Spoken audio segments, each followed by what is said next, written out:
Le projet présidentiel de lutte contre la pauvreté et réduction des inégalités, dans sa phase de construction des infrastructures structurantes sur financement du Fonds de promotion de l'industrie FPI en Mbuji-Mayi, évolue sans désemparer. C'est le constat fait sur tous les chantiers ce jeudi 5 novembre. À l'école primaire du 4 janvier, la réalité sur terrain brise la rumeur qui fait véhiculer les ennemis du développement. Dans 2 mois seulement, la fondation pour les 2 bâtiments en étage est terminée. Le tôlage pour les bâtiments à réhabiliter est en cours. L'ingénieur Pascal Loubouébois, directeur technique de l'entreprise attributeur, explique. Nous avons déjà commencé les 2 nouveaux bâtiments. Là où nous sommes et l'autre, là où vous venez de voir, nous avons 2 bâtiments en étage. Toutes les fondations sont terminées à 100%. Nous sommes sur la phase des élévations de colonnes. Et après ça, nous allons faire des élévations de murs. Les anciennes constructions, comme vous l'avez dit, on nous a demandé de faire ce qu'on appelle la réhabilitation. Quand on fait la réhabilitation d'un bâtiment, c'est-à-dire c'est le même bâtiment, mais nous allons retoucher les parties qui étaient faibles. Comme si l'ancien bâtiment, d'abord nous avons changé la forme de la toiture. Ce n'est pas les mêmes bois qui étaient là, nous avons même changé la forme. L'ancien bâtiment avait une seule pente, ça donnait un seul versant. Si vous voyez bien, nous avons 2 versants, ça donne les 2 côtés, avec un poinçon de plus de 2,70 m. C'est vraiment là où nous avons changé tout ce qui était à l'ancien bâtiment. Il y a des modifications sur la façade, les fenêtres, il y a des choses qu'on a modifiées. Et puis l'ancien bâtiment n'avait pas de carreaux. Cette fois-ci, nous allons les revêtir en carreaux. Et il y a beaucoup de choses que nous allons ajouter par rapport à ce qui était avant. Il y a des toilettes partout, il y a des latrines pour toute l'école. Il y a un bureau, le premier bâtiment, là où vous avez vu nos ouvriers en train de travailler. Et il est constitué au rez-de-chaussée. Nous avons des bureaux des enseignants, des salles des ateliers. Il y a plusieurs salles là-bas. Il y a même des latrines pour les enseignants dans tous les bureaux. Et après, au-dessus, nous avons 6 salles de classe. Ici où nous sommes, nous avons 6 salles de classe au rez-de-chaussée et 6 salles de classe au niveau de l'étage. Au total, nous allons construire 18 salles de classe. Plus les 12 salles de classe qui existaient avant, ça va nous faire 30 salles de classe dans cette école. Donc vous aurez une école moderne avec 30 salles de classe. À l'Institut Kalinda Modichi, d'où est sorti l'actuel chef de l'État, Félix-Antoine Tshisekedi Tshilombo, la clôture est presque terminée.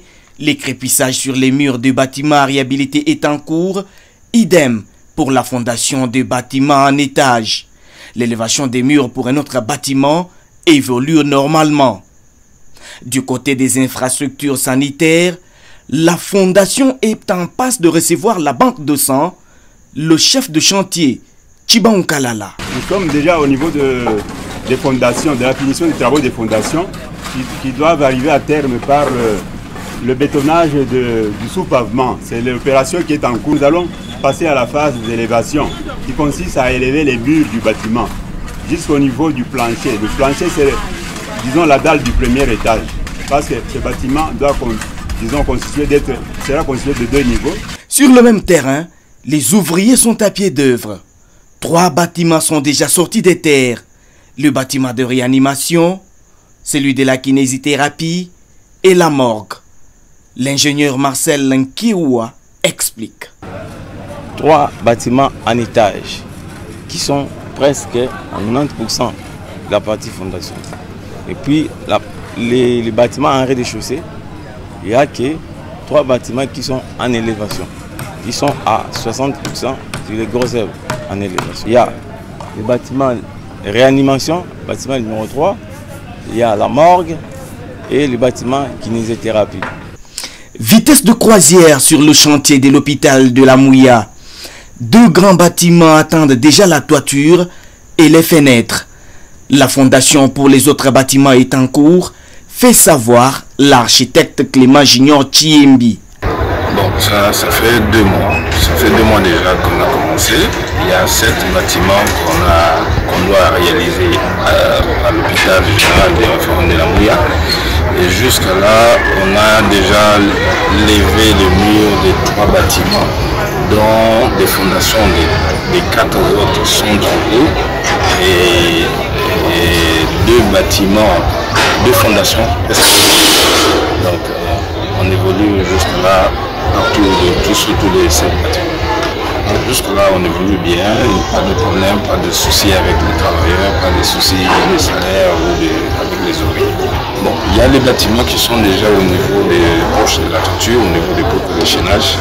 Donc, de l'autre côté, vous avez vu, il y a déjà les bois pour réaliser les fermes. Et de part et d'autre, on évolue avec les fondations. La population de Mbuji-Mayi est plus que contente de la réalisation de ces travaux d'intérêt général. Le travail se fait réellement. Ce n'est pas de l'aventure comme les gens le disent.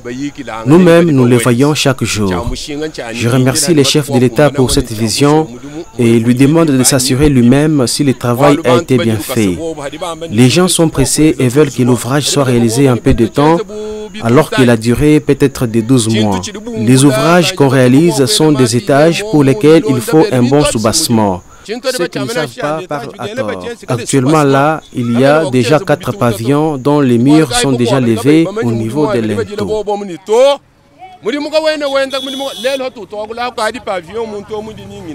Chaque jour, je vois l'évolution des travaux. Les TT travaillent à tour de rôle et reçoivent leurs primes journalières. Le travail marche toujours. Je vois qu'il y a évolution parce que les hôpitaux de ce genre, c'est ce qui fait la fierté même d'un pays. Ça présage un véritable changement au vu du déroulement des travaux.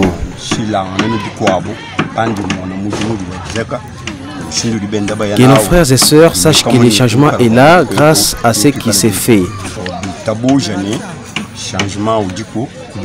Au chef de l'État, j'ai dit merci parce que ce qui s'est fait concorde avec ce qu'il avait dit et croyons que le meilleur est à venir. La communication permanente sur l'exécution de ces projets présidentiels permettrait de briser toutes les rumeurs et tous les bruits.